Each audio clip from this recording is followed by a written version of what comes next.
First thing that I'm going to speak about to you guys might surprise you a little bit.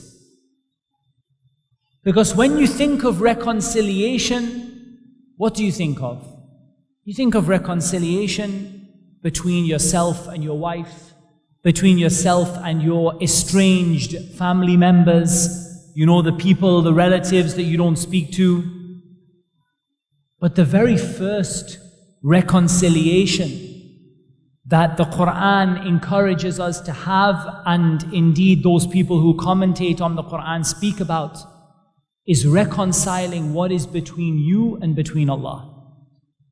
And I will suffice in this a statement from Sufyan ibn Uyayna rahimahullah ta'ala. He said, كان العلماء فيما مضى يكتب بعضهم إلى بعض هؤلاء الكلمات.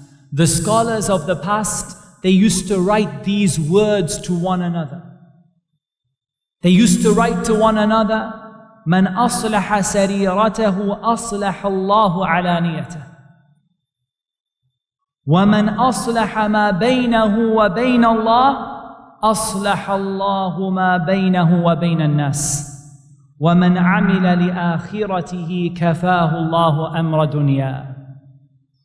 Sufyan ibn Uyayna said, the scholars used to write to one another with these words. They used to write to one another saying, whoever corrects his inner self, Allah will correct his outer self. And whoever reconciles what is between them and between Allah, Allah will reconcile what is between them and what is between the people. And whoever acts for their hereafter, Allah will take care of their dunya. And I think this is one of the most important lessons by way of introduction. By way of introduction. That don't just think that fixing the problem between you and your wife means trying really hard with her and being really kind to her and being really generous to her and giving to her and saying kind words and giving gifts. The first part of reconciliation is reconciling with Allah and reconciling with yourself. Correcting that which is between you and between Allah. Because if your relationship with Allah is broken, then your relationship with the people will be broken. And if your relationship with Allah is strong, then your relationship with the people, Allah Azza wa Jal will correct that relationship for you. Allah subhanahu wa ta'ala will correct that relationship for you. And when you correct your inner self, Allah will correct your outer self.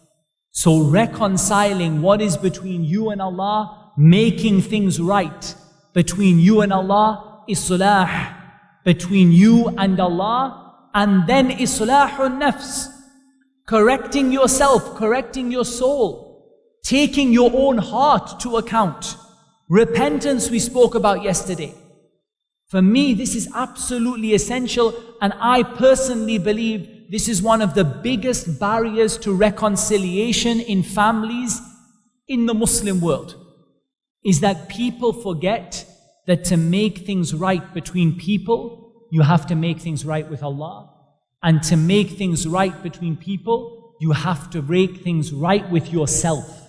You have to correct your heart, you have to correct your belief, you have to correct your trust in Allah, and then you will see the fruits of that in the eyes of the people. So moving on after that introduction to the virtue of reconciliation. Allah subhanahu wa ta'ala told us in the Qur'an, لا خير في كثير من نجواهم إلا من أمر بصدقة أو معروف أو إصلاح بين الناس ومن يفعل ذلك ابتغاء مرضات الله فسوف نؤتيه أجرا عظيما. Allah subhanahu wa ta'ala said, there is no good in much of their secret counsels. You know, the secret conversations, the private conversations in the closed door with the locked door where nobody else knows what is being said. لا خير في كثير من نجواهم. Much of these secret conversations, there is no good. Except the one who commands charity or good or islahin bayna nas, or bringing reconciliation between the people. And whoever does that seeking the pleasure of Allah, we are going to give them a great reward. So there is a huge reward in reconciliation. There is a huge reward in making things right. And even if the aqibah, the eventual outcome is that things don't work out, there is still a huge reward in making things right. Whether that is between you and your spouse, whether that is between you and your parents, whether that is between you and your extended relatives. There is a huge amount of good in making things right. And reconciliation is from the method of the prophets. From the example that we have is the example of Hud. When he said to his people, إِنْ أُرِيدُ إِلَّا الْإِصْلَاحَ مَا اسْتَطَعْتُ وَمَا تَوْفِيقِي إِلَّا بِاللَّهِ عَلَيْهِ تَوَكَّلْتُ وَإِلَيْهِ أُنِيبُ. He said, the only thing that I want is to bring reconciliation as much as possible. Hud said to his people, alayhi salam, the only thing that I want is to bring reconciliation between the people. And the only way I will be successful to bring this reconciliation is if Allah makes me successful. I've trusted and relied upon Allah, and I have turned to Allah in repentance. What a beautiful lesson. And I don't really have time to stop on it, but I'm going to stop anyway, just for a couple of seconds. Your success in bringing about reconciliation only comes from Allah. وَمَا تَوْفِيقِي إِلَّا بِاللَّهِ. My reconciliation, I'm trying to bring peace and reconciliation and make things right. It can only happen with the tawfiq of Allah, with success from Allah. And upon Allah you trust. Because if you don't trust in Allah and rely upon Allah, how will you make reconciliation? When the marriage looks like it is about to fall down and fail, how will you possibly be able to make that right without the help of Allah? Trusting in Him, relying in Him, and repenting, we spoke about yesterday. And then I want to talk about reconciliation as it relates to marriage, and some of the methodology of the Qur'an in making reconciliation at the time of marital discord. Now there were too many ayat to include, so I just wanted to include 2 or 3 because there were too many for the time. Allah subhanahu wa ta'ala told us in the Qur'an, وَإِنْ خِفْتُمْ شِقَاقَ بَيْنِهِمَا فَبَعَثُوا حَكَمًا مِّنْ أَهْلِهِ وَحَكَمًا مِّنْ أَهْلِهَا إِنْ يُرِيدَا إِصْلَاحًا يُوَفِّقِ اللَّهُ بَيْنَهُمَا إِنَّ اللَّهَ كَانَ عَلِيمًا خَبِيرًا. Allah said, if you fear that there will be discord, there will be a break, there will be a breach between the husband and the wife. The husband, he's spoken to his wife. He has done al-maw'idah, he has fa'idhuhunna, he has given her admonition, they have tried to sort it out, and they're about to break up. They're about to break up. فَبَعَثُوا, send out. حَكَمًا مِّنْ أَهْلِهِ, someone to judge from his side. وَحَكَمًا مِّنْ أَهْلِهَا, someone to judge from her side. إِن يُرِيدَا إِصْلَاحًا يُوَفِّقِ اللَّهُ بَيْنَهُمَا. So if the husband and wife are not able to sort the problem on their own, then they can bring in a third party. Either a neutral third party, like a counselor, or they can bring in someone from each side to try to bring reconciliation. And look at what Allah said, إِن يُرِيدَا إِصْلَاحًا يُوَفِّقِ اللَّهُ بَيْنَهُمَا. If they want to reconcile, Allah promises them that He will make a way for them to reconcile. And Allah has promised, if you want reconciliation, and you try for reconciliation, Allah will make you reconcile. Indeed, Allah is aliman khabira. Allah knows everything. And He is well aware of what you conceal, what you say openly, what your intention really is. But if you want to make peace, if you want to make reconciliation, if you can't do it between the two of you, and you bring somebody else, either one from each side, or instead of that, you bring a counselor to reconcile and say, you are at fault, no, I'm sorry, we need to change this, we need to change this in the light of the rights of the husband and the wife. Then if they truly want to reconcile, Allah will bring reconciliation between the two. But even more than that, what about if the situation goes even further? What about if the situation goes to the point where the husband is firm, he is stuck his feet in the ground, and he says, I insist on my rights. And the wife, she stuck her feet in the ground, and she says, I insist on my rights. So what then? Allah subhanahu wa ta'ala said, وَإِنِ امْرَأَةٌ خَافَتْ مِنْ بَعْلِهَا نُشُوزًا أَوْ إِعْرَاضًا فَلَا جُنَاحَ عَلَيْهِمَا أَنْ يُصْلَحَا بَيْنَهُمَا صُلْحًا وَالصُّلْحُ خَيْرٌ وَأُحْضِرَتِ الْأَنفُسُ الشُّحَّ وَإِن تُحْسِنُوا وَتَتَّقُوا فَإِنَّ اللَّهَ كَانَ بِمَا تَعْمَلُونَ خَبِيرًا. Allah Azza wa Jal said, if a woman fears cruelty or desertion from her husband, you know it's got to the point where the husband says, I will not budge, and she has nothing left. The marriage is on the way out of the door. Still Allah gives the opportunity for reconciliation. He says there is no sin if you give up some of your rights in order to make reconciliation between the two. And then Allah said, وَالصُّلْحُ خَيْرٌ. Making reconciliation, making an agreement, making terms between them, this is something good. So this is where one party gives up their rights and says, you know what it is? I'm going to back down. Even though I have this right, in order to save this marriage, let's make an agreement that I'm not going to ask you for this right. And instead, I'm going to give up that right for someone else.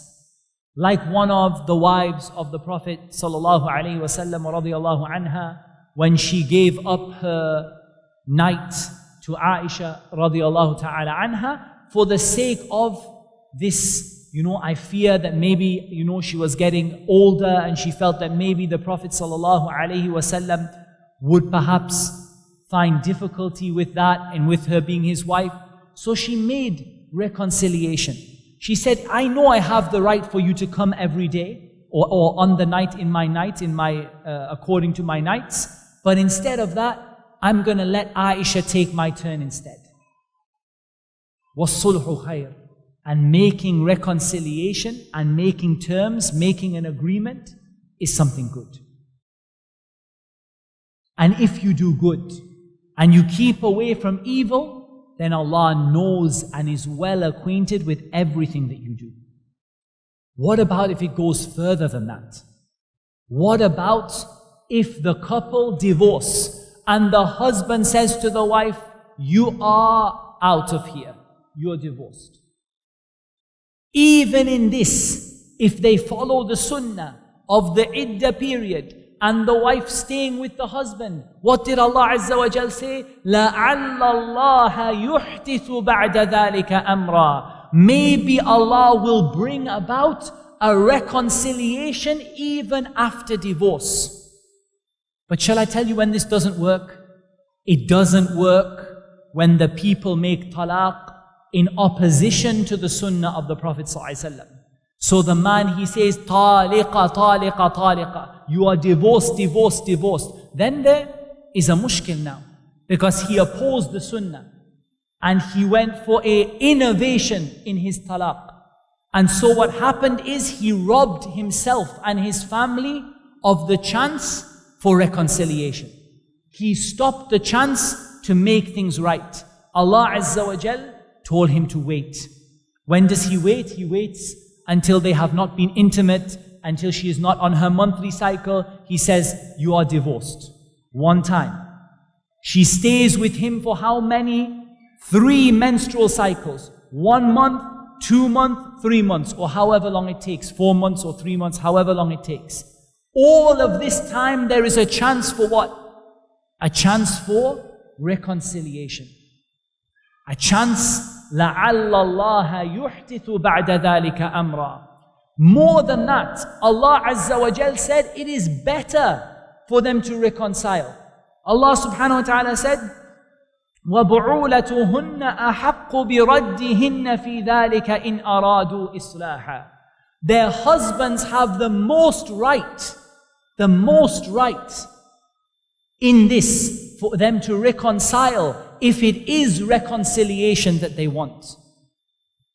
When the people follow the sunnah, they have opportunity after opportunity after opportunity for reconciliation. Even if they break up, and even if they go their separate ways and they marry somebody else, Allah Azza wa Jal said, فَإِن طَلَّقَهَا فَلَا تَحِلُّ لَهُ مِن بَعْدِ حَتَّى تَنكِحَ زَوْجًا غَيْرَهُ فَإِن طَلَّقَهَا فَلَا جُنَاحَ عَلَيْهِمَا أَن يَتَرَاجَعَا إِن ظَنَّا أَن يُقِيمَا حُدُودَ اللَّهِ وَتِلْكَ حُدُودُ اللَّهِ يُبَيِّنُهَا لِقَوْمٍ يَعْلَمُونَ. Allah said about the couple 3 times they divorced and they broke up and everything went and she married somebody else and so on and so forth, and then they divorced. Allah said there is no harm upon them if they want to reconcile. Look at the opportunities that Allah gave for reconciliation. And if I was to summarize to you the methodology of the Qur'an in reconciliation, then I would say to you this. The methodology of the Qur'an is to take things in stages, and every stage has a chance for reconciliation. The first reconciliation, فَعِذُوهُنْ, have a chat with them, have a talk to them, admonish them, have some words, and between the husband and the wife, they fix it. Nobody else needs to be involved. Maybe things get bigger than that. The husband, he turns his back on her in bed or he sleeps on the floor. They reconcile. You know, things get bigger than that. فَبَعَثُوا حَكَمًا مِنْ أَهْلِهِ وَحَكَمًا مِنْ أَهْلِهَا. Bring a negotiator, bring a counselor. Things get bigger than that. There's no harm for them to make a sulh. وَالصُّلْحُ خَيْرٌ. Let them reconcile, even if it means that they have a little bit of distance between them or things are not the same as they were. If it gets bigger than that, still Allah Azza wa Jal said, لَعَلَّ اللَّهَ يُحْدِثُ بَعْدَ ذَلِكَ أَمْرًا. Maybe Allah will bring about a reconciliation after that. If it gets bigger than that, there's still an opportunity for reconciliation. But the problem is with many people, when they abandon this method of reconciliation, what happens? They want to rush. They want to go from step 1 to step number 12. So the moment they have their first argument, the man says, divorce, divorce, divorce, divorce, divorce, divorce. And then he goes to the mufti and the mufti says, what can I do for you now? You skip from step 1 to step number 12. And yet if a person wanted to divorce his wife, there is such a long process. He waits, probably he will wait at least 3 weeks before he can say the word talaq. In many cases, he will have to wait 3 or 4 weeks before he can even say the word. When he says the word, 3 months approximately until the first one expires. Then potentially they get back together. Then again he waits. Then again. How long does it take? Maybe it will take them 1 year of getting reconciled, of counseling, of checking, of deciding before they break up for good. Maybe a year, maybe more than that. But instead, people want to take the fast track. And I've told you, and I'll conclude with this as my sort of concluding statement, that whenever you abandon the methodology of the Qur'an, and whenever you abandon the methodology of the Sunnah of the Prophet sallallahu alaihi wasallam, what happens? You take the barakah out of your marriage. You take the barakah out of your family. You take the barakah out of your life and your relatives. And the same thing can be said about the relatives. And Allah Azza wa Jal said, وَالصُّلْحُ خَيْرٌ. Making peace and making islah, making reconciliation between people This is something that is very, very beloved in the sight of Allah Azza wa Jalla. So we need to strive ourselves to be a people who always seek reconciliation, a people who don't rush and jump to the last step, and a people who follow the book of Allah and the sunnah of His Messenger sallallahu alayhi wa sallam upon the methodology of the companions radiyallahu ta'ala anhum wa ardahum. And that is all we have time for, and Allah Azza wa Jalla knows best. Wassalatu wassalam ala nabiyyina Muhammadin wa ala alihi wa sahbihi ajma'in.